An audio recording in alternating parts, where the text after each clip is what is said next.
You are about to listen to an exclusive interview here on Maximum Threshold Radio at MaximumThreshold.net. Hello. Hello.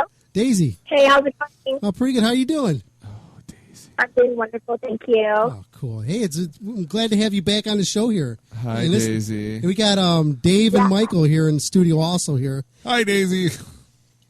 Hi, how's it going? I love you, Daisy. Oh, good, thank you. I just like you, so I'm not like Michael. He's gay. He was asking about your nails, what your nails Hey, I look was like. looking at the highlights and lowlights in your hair, and I was wondering, on your nails, whether they were acrylics or fills or natural. Listen. Well, they are natural because I play guitar, so I can't have fake nails, unfortunately. I'm not as awesome as Dolly Parton. Well, no offense. I wouldn't even care if you didn't have hands or feet. That's awful. I feel like that's just what any guy would say about any woman, because that's just how men are. No, that's not true. I liked your bubbly personality, too. I actually watched Rock of Love because of you. Well, thank you very much. I've never even seen it. That's Dave saying he's never seen it. Dave is in love with Bret Michaels. I am. Well, who isn't? I just like him, whereas I like you. I was looking at your photographs today, and you gave me a little background on you, and I saw pictures of you at the Anvil premiere, and I saw pictures of you at different events, and you look very pretty, especially on the red carpet. He just saw pictures that I showed him. No, he's so full of shit. I'm not full of shit. I just said several places I saw him. So he saw him sitting in his chair, and he saw him leaning over to look at him. And I needed to know. That's all. So we hear that you're related to Oscar Delahoya. Is that correct?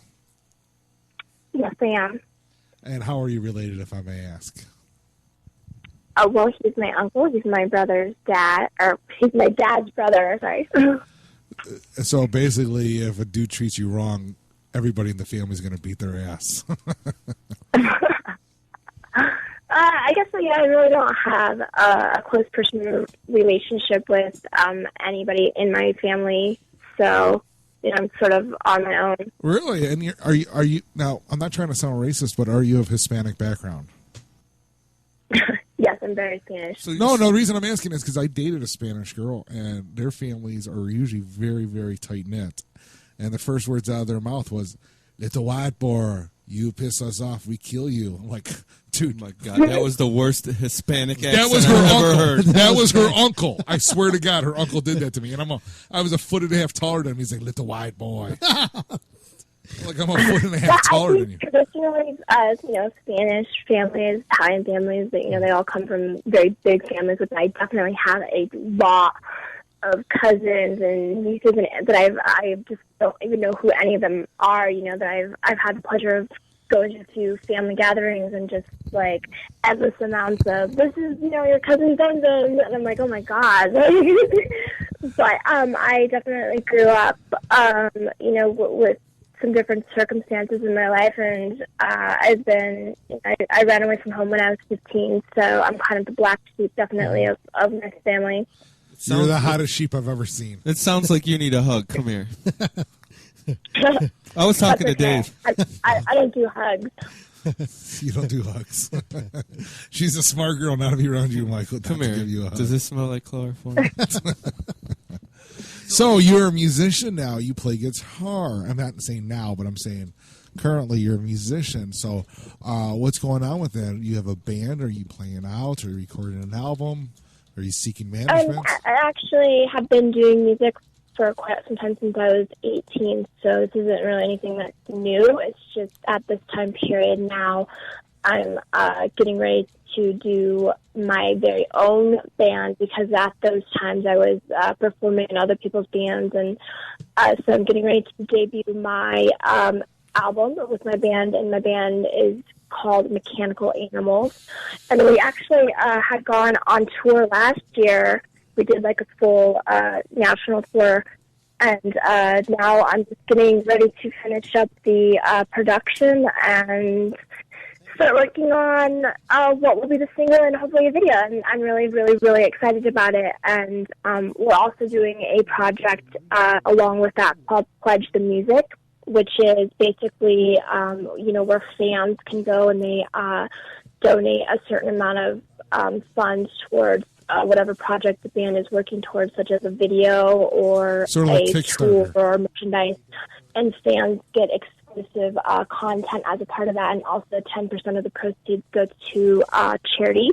And the charity that I personally support, as well as the band, they're called To Get Love in Her Arms, which is a nonprofit organization that helps support people who have ever dealt with suicide, drugs, or alcohol and stuff like that. So it's a charity that I know, a subject that I know a lot about, and I've been working with To Write Love in Her Arms for a while. So, well, that's cool. So, it sounds like basically like Kickstarter. Like I want, Yeah, it is kind of like a Kickstarter. I don't know much about Kickstarter, but this is all strictly music, and it also I know on Kickstarter there is no charity or whatever. They don't give proceeds to charity. So those are the two differences. But yeah, I guess it's along the same lines.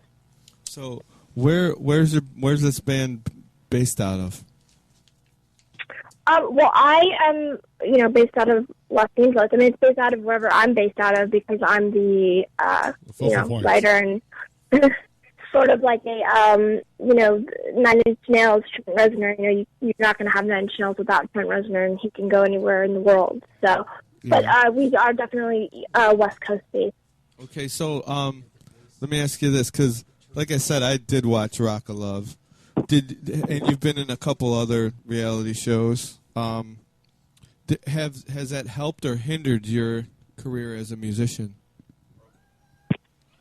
I would say that it's probably helped it because, again, I have been doing music and acting and I guess modeling here and there for a very long time. So, Rock of Love was sort of my beginning start and, built a name for myself. So, that I think I feel very blessed and lucky that I, have that built-in fan base already, where a lot of people who are in bands, starting out, they don't have that, and it's really, it's really hard to make it in this industry, especially when there's, every person in the world is in a band, or they want to be in a band, or, or they're an actress or they're an actor. It's really, really tough and competitive, and I'm very blessed that I sort of kind of like went backwards and got to know the person before the artist. So that's, a little, different because most people, build their reputation through their music, and you don't really get to know who the people are, and it's sort of mysterious and whatever. But, my thing kind of went backwards, and you got to sort of see this character, Daisy, before you got to see the, who I am as an artist. Yes. But, I'm still thankful for all those people that I had that support me. Obviously, there's still a whole 7 billion people in the world to, flew to be my fan, but I'm very lucky that I have the people that I do have, and it helps a lot. Yeah, and so, who are your influences, and who's in the band with you? Well, my influences are, pretty much all over. Rock and roll music has been a humongous part of my life since, I could speak. I, go bounce around from different artists to different artists depending on my mood, but, I love a lot of classic rock, so Led Zeppelin, Rolling Stones, Jimi Hendrix. Jimi Hendrix just celebrated his 70th birthday a couple of days ago, so I love a lot, really into a lot of Nirvana, Soundgarden right now, Hole, Manson, 9 Inch Nails, a lot of that stuff. A while ago, it was really, I was on an 80s kick, obviously, so it was really into Poison, Motley Crue, Guns N' Roses. I actually just saw Guns N' Roses, too, the other day here in Vegas, because right now I'm in Vegas, and that was definitely a really amazing show. I was like blown away by, I was just like in awe, because I don't think they had one bad song, a lot of bands you go and you hear their 1 or 2 hit songs, and then you're like, okay, cool, but like literally Guns N' Roses had like I mean, every song was like Now you fucking got awesome. you got to You're go back. just like, ah. Did you get to go backstage and hang out with them afterwards? I freaking didn't. Oh. I was like, I know, one of the amazing guitarists, his name is DJ Ashba, and he is an amazing guitarist. I kind of know him, so I guess I don't want to be like a groupie anymore, but I mean, it is Guns N' Roses, so. Yeah, we're good friends with Bumblefoot. Yeah. I have a question for you. You said 80s music. When you were younger, any influence from Eddie Murphy? Party all the time? Well, I don't really think so, because I would have been like 5 or 3. So listening to Eddie Murphy's "Party," "My Girl Wants to Party All the Time," probably wasn't an influence for me. But I was very influenced by Ozzy. Actually, Ozzy was one of my biggest influences when I was. I remember the video with Lita Ford. If I Close My Eyes Forever, that was probably like what did it for me. And then I remember being really disappointed though when I found out that Ozzy was married and had children, because I was like, wait a minute, you can't get married and have children if you're a rock star. But like, that's not okay. Like, that's not what rock stars do. Well, that's true. So where can we find all the information on Daisy Delahoya and your music? What's the name of your project going to be, by the way? Mechanical Animals. Is that named after the Manson, or do you just Yeah. Okay. So where can we find this all things Daisy? Well, you can always go to my website, which is www.daisydelahoya.com. Or you can go to my Facebook, which I post stuff, but mostly it's stuff that it's like dramatic stuff about my personal life, which I try to not do that. But and my Facebook is Daisy.Delahoya1, and then Twitter, which is Daisy_Delahoya. And then as soon as I'm, set up and running with Pledge Music, which is www.pledgemusic.com, the band will actually start having its own Twitter and Facebook and, hopefully a website at some point. And, those will sort of all be separate because, I want to try to keep, my own personal, personality separated from the band itself. And when you get that music done here, you got to send it over here because we want to be like one of the official outlets for Daisy Delahoya and the Mechanical Animal. We want to help you out. Yeah, I would love that. Like I said, we're almost finished up with the recording process. I just actually came back from LA yesterday and back to Vegas, and it's a 10-song album, and we are about I think have 2 more songs to finish up recording, and then as far as production goes, it's about 90% done. So I'm really, really excited because it's been a long process, and there's still a lot that goes into it. And I think a lot of people don't understand. You do see a lot of people that they put out music really fast and all that stuff. But for me, this is a process because I want to make quality music, and there's a lot that goes into it, and especially when you don't have a record label, or you don't have funding, or you don't have all those things, so it takes a while. Oh yeah.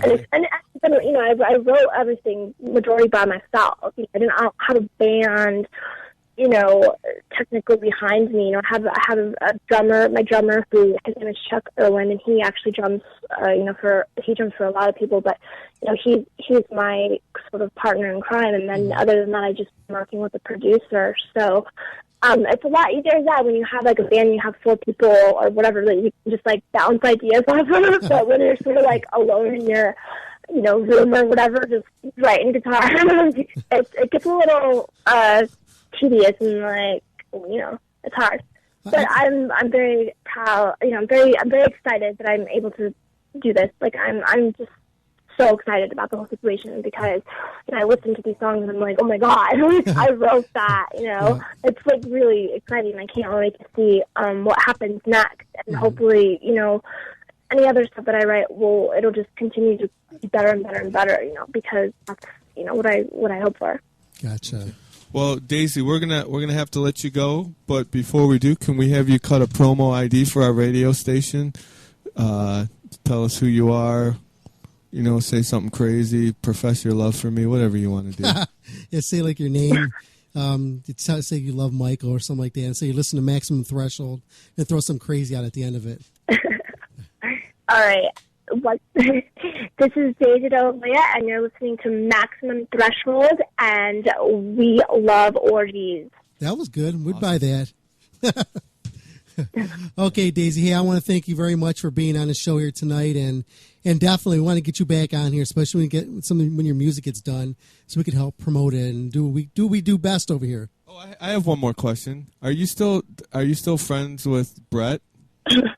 Yeah, I think a lot of people kind of have a wrong idea or not a complete understanding of the situation. But I don't have anything against Bret Michaels. He's a great guy, and it's sort of one of those things when you do the job of whatever you're doing in this industry. Of course I'm going to be friends with them, but he obviously continues on with his career, and I have to continue on with my career. So it's sort of like a parting of ways. But I don't have any bad feelings towards him. No, I'm very thankful to be part of that show. It's very, very lucky to be, had gotten to be part of that show for sure.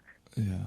I was just asking because I know like some people had bad experiences, and a lot of times it is what you make it too. Yeah, I think I can't speak for anybody else because I don't know, what their situations are in their life or whatever it was. But for me, that's I do acting, I do singing. I'm an entertainer, so for me that's a job, and it was very exciting to have.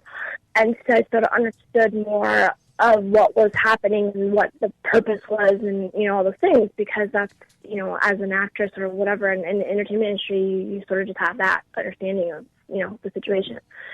So for me, it was the most amazing, one of the most amazing, grateful experiences that I have, currently. It really changed my whole entire life, and I'm very, very, very, very thankful, and I'm super thankful for all the things that I've, have come from it.